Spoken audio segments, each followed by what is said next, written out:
Episode की शुरुआत में हमें दिखाया जाता है कि उन्हें काफी सारी चिप्स मिली थी और वो सारी की सारी अलग अलग प्राइजेस की रहती हैं। शिन उन्हें देख करके सोचने लगता है कि आखिर वो इस तरह के लक के गेम के लिए उन्हें चैलेंज क्यों करेगा। तो फिर लू बताती है कि वू टैंग काफी ज्यादा ही चालाक है, वो कभी भी ऐसी गलती नहीं करेगा।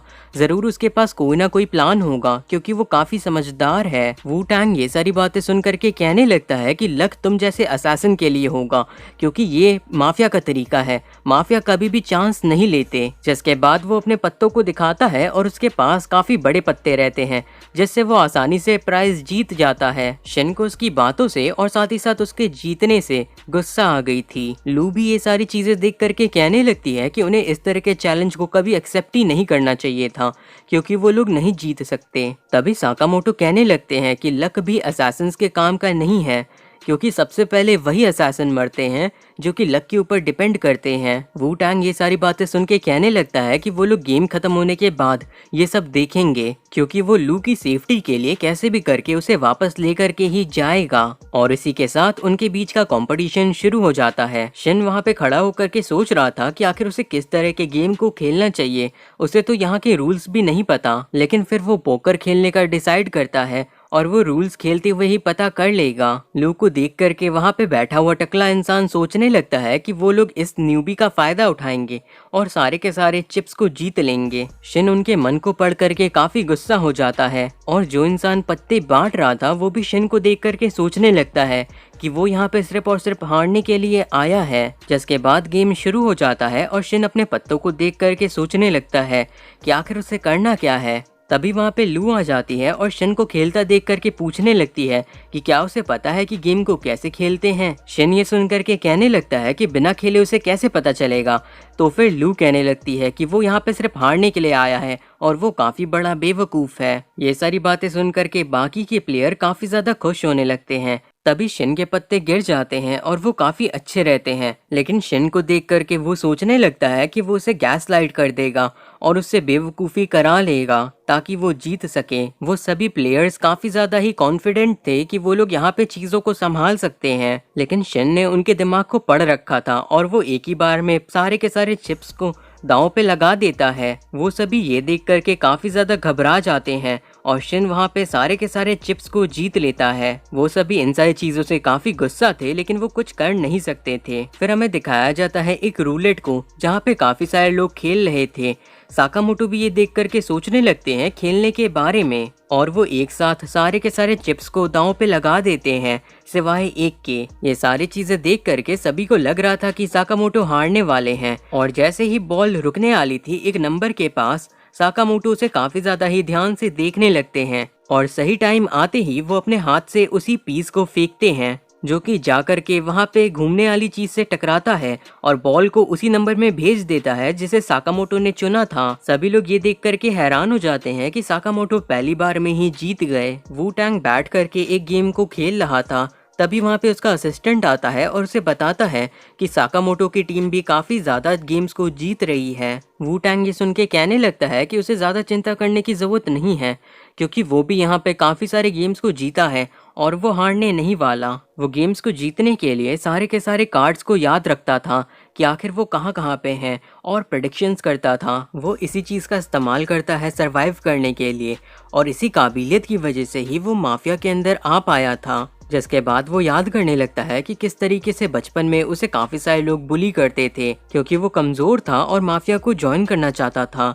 तभी वहाँ पे लू आकर के उन सभी को मार के भगा देती है। लू 8 साल की थी जब वो पहली बार उससे मिला था और वो था तब 11 साल का। जिसके बाद वो दोनों एक कंस्ट्रक्शन वाली बिल्डिंग के ऊपर जाकर के बैठ जाते हैं। लू फिर वू टैंग से पूछने लगती है कि आखिर उसने फाइट बैक करने की कोशिश क्यों नहीं की। तो फिर वू टैंग बताता है कि वो पहले माफिया को ज्वाइन करेगा और अपनी पावर बढ़ाएगा, जिसके बाद वो उन सभी से बदला लेगा। लू ये सुन करके कहने लगती है कि वो काफी ज्यादा ही स्मार्ट है, लेकिन असल में वू टैंग सिर्फ और सिर्फ बहाने बना रहा था। लू को भी इस बात का अंदाजा हो जाता है, तो फिर वो कहने लगती है कि सभी के अंदर कोई ना कोई खास स्किल होती है और शायद ये वू टैंग की है। स्मार्ट होना। वू टैंग ये सारी बातें सुन करके सोचने लगता है कि पहली बार किसी ने उससे इतनी अच्छी चीज़ कही है। लू की बातों से ही इंस्पिरेशन लेकर के उसने काफ़ी ज़्यादा मेहनत की और आखिर में जा करके माफिया का लीडर बन गया। उस टाइम के बाद से ही उसने फैसला कर लिया था कि वो लू को प्रोटेक्ट करेगा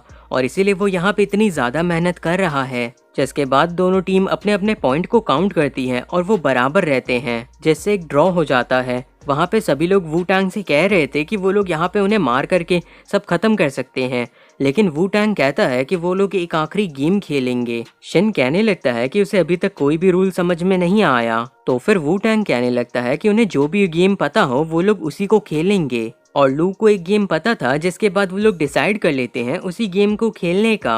इस गेम के अंदर जिसके पास भी आखिरी में जोकर होगा वो हार जाएगा। और क्योंकि वू टैंग अकेला था, इसीलिए उसने अपने दो सबऑर्डिनेट को बुला लिया था साथ में खेलने के लिए। शिन को भी ये गेम काफी अच्छा लग रहा था क्योंकि ये काफी ज्यादा सिंपल था। और इसी के साथ साकामोटो की टीम भी तैयार हो जाती है। शिन को लग रहा था कि वो अपनी माइंड रीडिंग स्किल्स का इस्तेमाल करेगा और आसानी से जीत जाएगा और वो साकामोटो को भी इम्प्रेस कर देगा। जिसके बाद गेम शुरू हो जाता है और सभी सोच रहे थे कि आखिर जोकर किसके पास होगा, क्योंकि वही सबसे ज्यादा नर्वस होगा। और असल में जोकर जाता है सीधा लू के पास, जो कि तुरंत ही रोने लगती है, जिससे सभी को पता भी चल गया था। शिन सोचने लगता है कि आखिर सारी बुरी चीज उनके साथ ही क्यों होती है, अब वो लोग क्या करेंगे। तभी वू टैंग की बारी आ जाती है और उसे लू से एक कार्ड लेना था, लेकिन लू रोने लगती है जैसे ही वो कोई और कार्ड लेने जा रहा था और जोकर के टाइम पे वो हंसने लगती है। ये सारी चीजें देख करके वू टैंग सीधा जोकर को ही उसके पास से ले लेता है,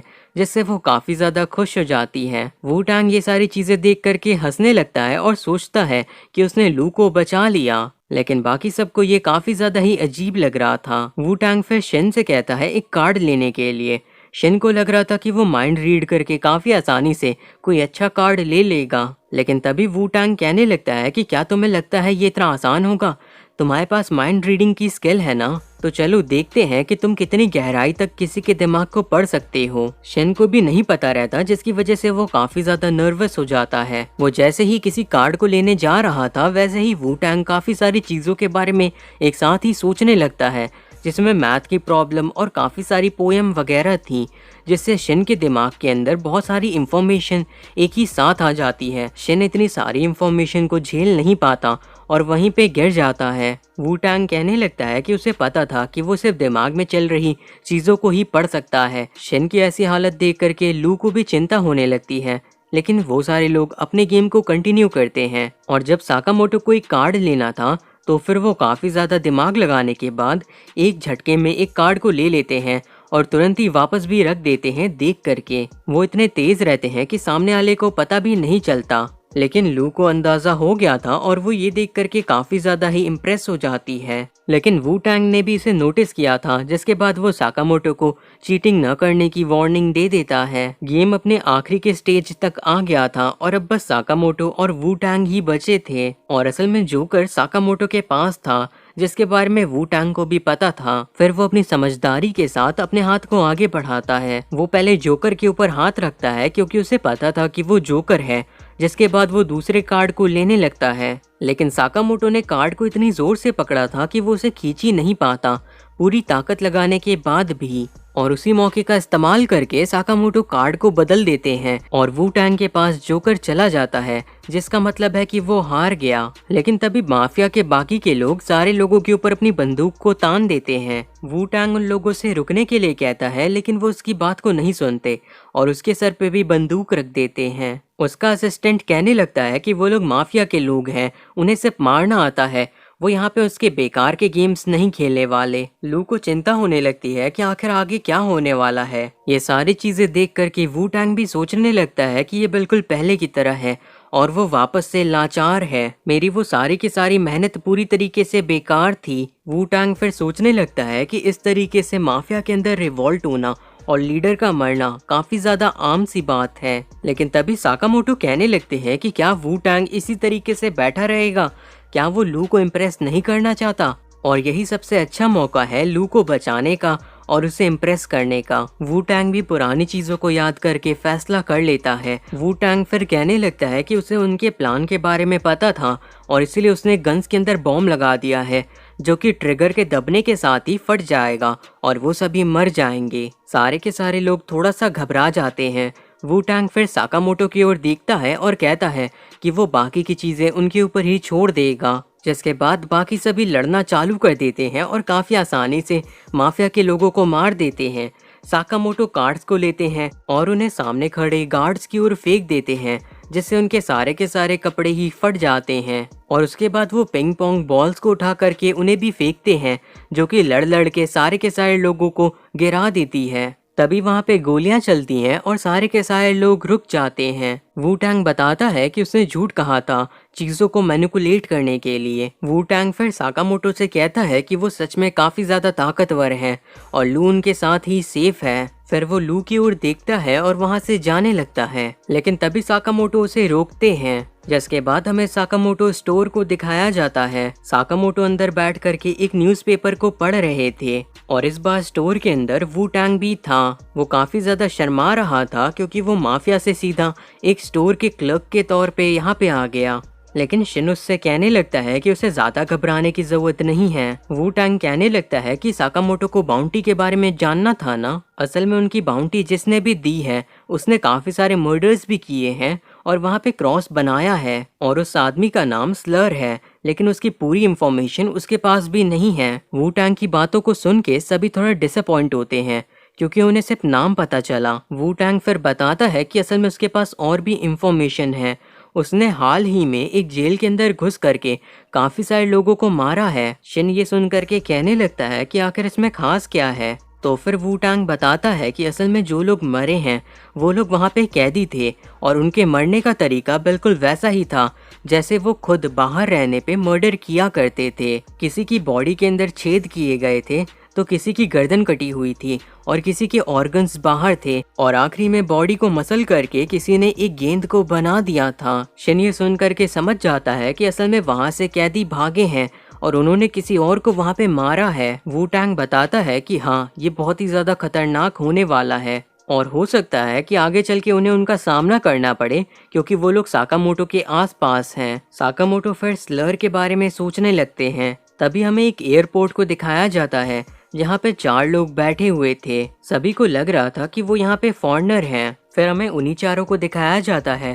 पहली एक लड़की रहती है जिसका नाम रहता है डंप और उसने 180 मर्डर किए थे। फिर हमें दूसरे बंदे को दिखाया जाता है जिसका नाम 100 था और उसने 64 मर्डर किए थे। आगे हमें दिखाया जाता है एक इंसान को जो कि काफी डरा हुआ सा था और वो बर्गर के अंदर से पिकल्स को निकाल रहा था। उसका नाम अपार्ट था और उसने 206 मर्डर किए थे। आखिर में हमें एक इंसान को दिखाया जाता है जो कि कह रहा था कि जापान के बर्गर काफी ज्यादा छोटे होते हैं। उसका नाम मिनिमलिस्ट था और उसने 370 मर्डर किए थे। डंप तभी कहने लगती है कि जिसने उन्हें बाहर निकाला है आखिर वो है कहाँ पे। 100 कहता है कि उन्हें ज्यादा चिंता करने की जरूरत नहीं है और वहीं पे अपार्ट बर्गर को लेकर के ही परेशान था। तभी मिनिमलिस्ट उसके बर्गर को ले लेता है और उसे कुचल करके काफी छोटा सा बना देता है और खा जाता है। अपार्ट ये देख करके कहने लगता है कि वो बर्गर तो उसका था ना, जिसके बाद वो काफी ज्यादा ही उदास हो जाता है। तो फिर 100 उसे दिलासा देने लगता है।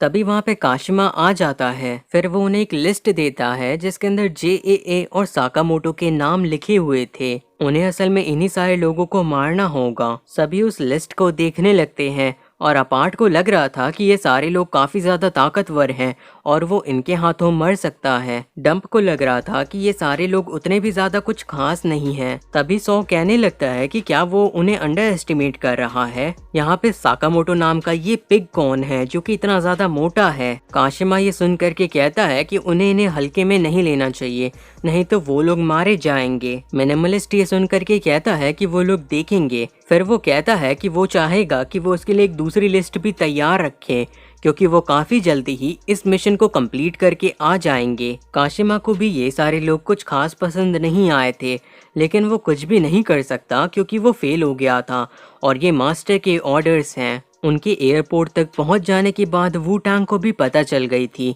जिसके बाद वो सभी से कहने लगता है बच के भागने के लिए और वो लू को किसी सुरक्षित जगह पे पहुंचा देगा। साकामोटो ये सुन करके कहने लगते हैं कि वो लोग यहाँ से कहीं भी नहीं जाने वाले और फिर लू भी हेसुके को कॉल करने लगती है मदद के लिए। वू टांग ये सुन करके कहने लगता है कि क्या उन्हें समझ में नहीं आ रहा, वो सारे लोग काफी ज्यादा ही खतरनाक हैं। तो फिर साकामोटो ये सुन करके कहने लगते हैं कि वो खतरनाक है, इसीलिए वो उन्हें खुले में घूमने नहीं दे सकते।